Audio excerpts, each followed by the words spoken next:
Hey everyone, hope we're all good. So I'm just going to give you a bit of a tour around the Peugeot 205 that you can see behind me.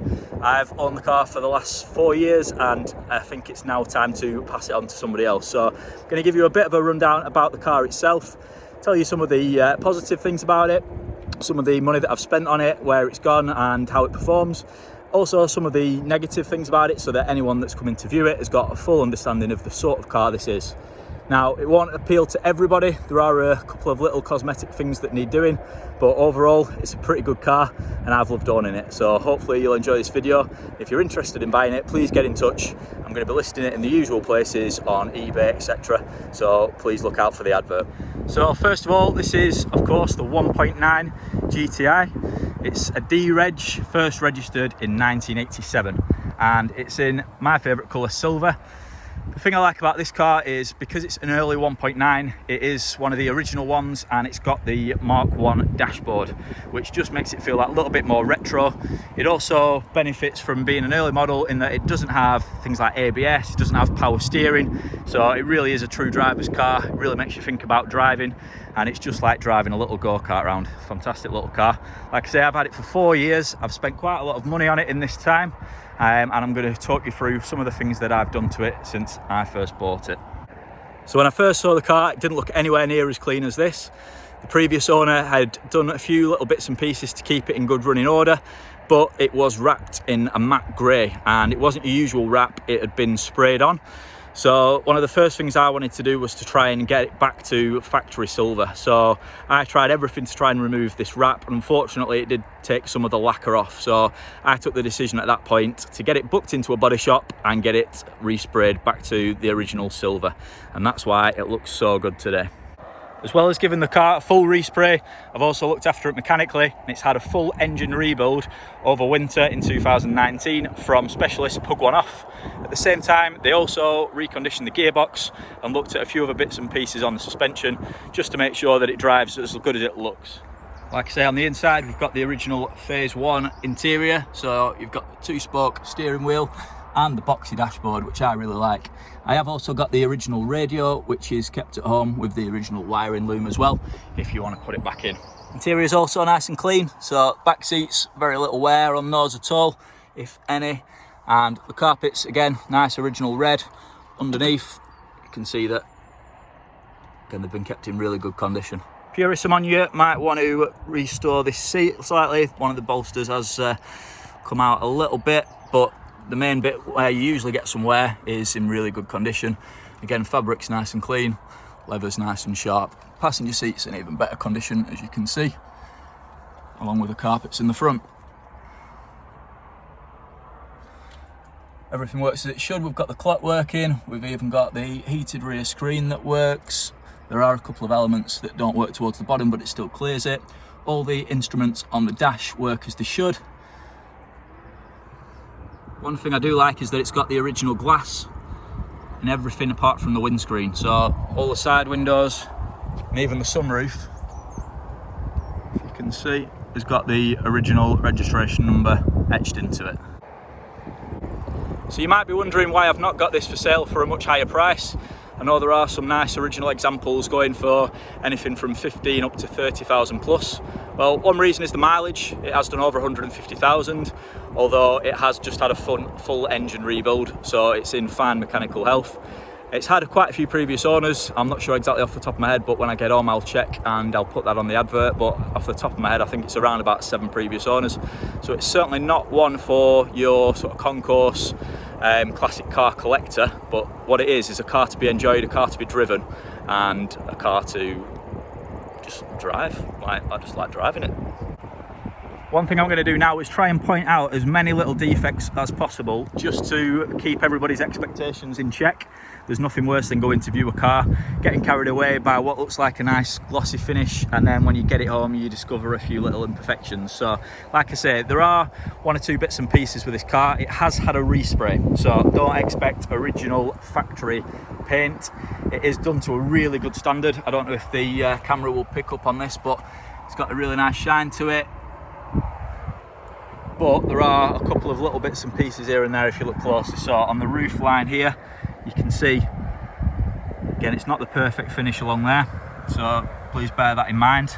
Again, if you stand a metre or so away, you're not going to be able to see that at all, but I want to be open and honest with everyone. One thing that you might notice as well is that the driver's side is slightly different to the passenger side. So on this side that we're looking at now, you've got the original side repeater, and you've got silver on the door strip here. If we go around to the other side, I have had to replace one of the side repeaters, and unfortunately I just missed out on eBay on an original one, so just to get it through its MOT I did fit one of these Mark II side repeaters, slightly bigger. The other thing you'll notice is that you've got a black strip here rather than silver. Again, that's easily sorted. For whatever reason, it came back from the body shop like that a while ago, and I never picked up on it at the time. But again, it's something that, you know, if you're a Peugeot nut and you know your car's inside and out, you might well spot. So I want to make everyone aware of that. There is a little bit of rust around the car if you look closely. So, like I say, I've had a full respray done on the bodywork. The underneath is also solid, but there are a couple of little bits coming through. And again, just to be perfectly upfront with everyone, if you look ever so slightly there on the arch, the other one's the same. You've got a little bit coming through. If you look on the door as well, you can see just on the top there a little bit of rust, and again, that's the worst part of it there. Now, as I say, it's not bothered me too much because this is a car that I use. It's not one that I take to shows or anything like that. I've been using it as a daily driver for the last few weeks now. But again, if you want to make this an absolutely mint example, a little bit more money spent on it, and I think you'll have an asset that's worth more than I'm asking for it. Fortunately, this black plastic trim has cracked. So again, if you look closely here, you can just see there's a split there, which again could do with repairing at some point for a purist. It's just unfortunate that it's been out in the sun a little bit, and that's happened over the last couple of weeks. So again, a bit frustrating, but not the end of the world. I've also lost one of the windscreen wiper cover things off here, and there's a bit of a crack in the front driver's side indicator. There's a few other bits and pieces that I've missed, but hopefully that just gives you a bit of an idea of the sort of car you're getting. But again, overall, the car is very presentable, turns a lot of heads, gets a lot of attention when I turn up at petrol stations. Everyone wants to chat about it. Always somebody that has got one or has had one, or the mates had one and they want to have a look around it. So again, very nice car. Just have a quick look around the interior. There's a couple of little quirks in here that I want to show you.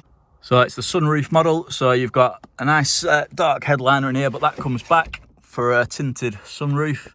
Now, it does work and the vacuum seals work well. However, the catch is slightly broken, so there is a bit of a technique to it. Now again, you can hear the vacuum seals working well, but if you look there, the mechanism has cracked across here. So when you're opening and shutting it, you have got to be careful that you don't pull the mechanism out. But again, with a little bit of patience, you can do it. Or again, it could be replaced, but again, it works perfectly fine, so it's not bothered me. Right, time to start it up. So it's not a cold start because I've run the car up here, but I'll just show you how it starts.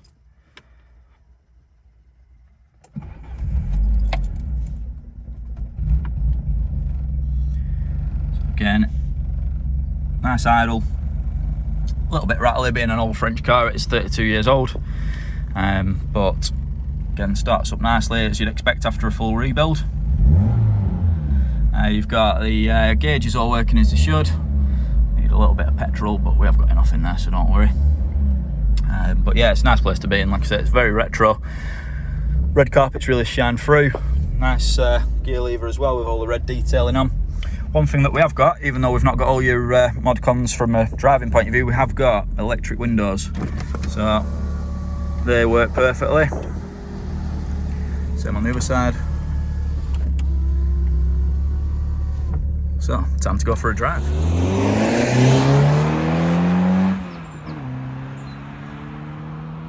Very old school driving experience. No power steering.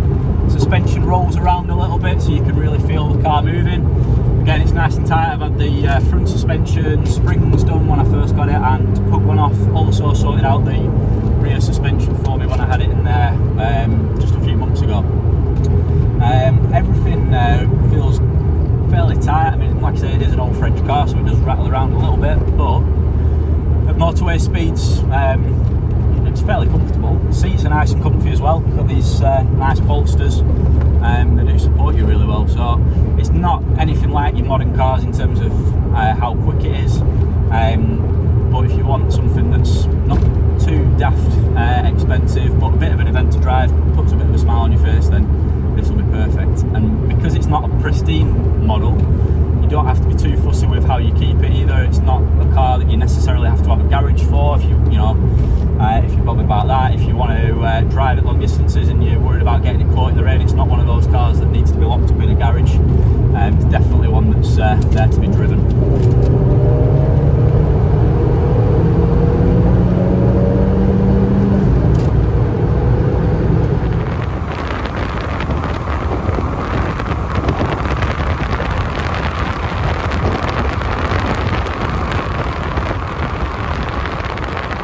To do is just have a quick look under the bonnet.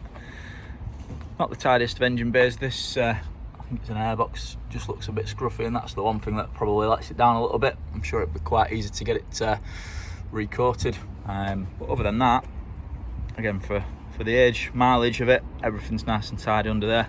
So here's the paperwork that you'd get in with the car. First of all, a couple of things. We've got both sets of keys, original Peugeot keys there. So they'll come with the car, obviously. You've got the original leather owner's booklet. So you've got the handbook for the car. You've also got owner's guides, very retro looking. But again, that's a nice little thing to come with the car. We've got the original radio. So I've been using that as a little ornament. Yeah, my missus will be very happy that that's going because it's not her taste of deco. A few other little bits and pieces. You've got a spare hubcap cover for the alloys, but yeah, you can tell I'm a bit of a Peugeot geek. I've also got a Mark II steering wheel down there that actually came with the car, but I've got an original one put back on it, so whoever buys the car, feel free to take that with you as well, because we won't be needing it. Lots of paperwork. So we've got MOTs going back right the way to 1991, so I'm not going to go through every one of them, but it does verify the mileage. So again, now it stands at just over 151,000. But again, going back through all of these, you can see that the mileage has gone up as you'd expect over the years. No big jumps in the mileage or anything untoward like that. So again, I'm not going to go through all of those now. Got plenty of old receipts from previous owners, just bits and pieces just to show what they've been doing with the car. It's not a full service history, sadly, but again, it has been fully rebuilt. So a few of the receipts worth noting that I've got. This is the receipt for the respray. That was done in June 2018, so a couple of years ago. So that's that. I've had the car serviced a few times over the last few years before I had the engine rebuild. So again, this just summarises some of the work that I had done prior to rebuild. Okay, so here's the receipt from Plug One Off for the engine rebuild and a few other bits and pieces that were done over winter. If you've not heard of this company, do a little bit of research online. There's plenty of information about them. There is also a video on, it'll be on YouTube, where they did a feature a few years ago on fifth gear, where one of their 205s, one of their track cars was featured. So again, that's well worth watching, but that was the main reason why I wanted to make sure that the car went to these guys, because I think they are the #1 Peugeot specialists in the country, and in particular renowned for their work on 205s. So that was a bit of a no-brainer to get it sent off to them. We've got about 3 pages of stuff here, so feel free to pause the video and have a good look round in terms of the work that's been done. Again, main thing is that it gave the engine a full rebuild, gearbox done, clutch done at the same time as well, and any little bits and pieces that that they found that they thought might improve the handling or the safety or the mechanics of the car. They gave me a quick call to check that they were right to do the work first, and I gave them the go ahead with everything that they suggested. So that's everything on there. Again, the total, if you look at the bottom, comes to just under £6,000. Now, when I sent the car to them, I did have an idea that I might want to sell it, so I was just keen to make sure that I'd got everything done on the car and that the next owner wasn't inheriting any problems.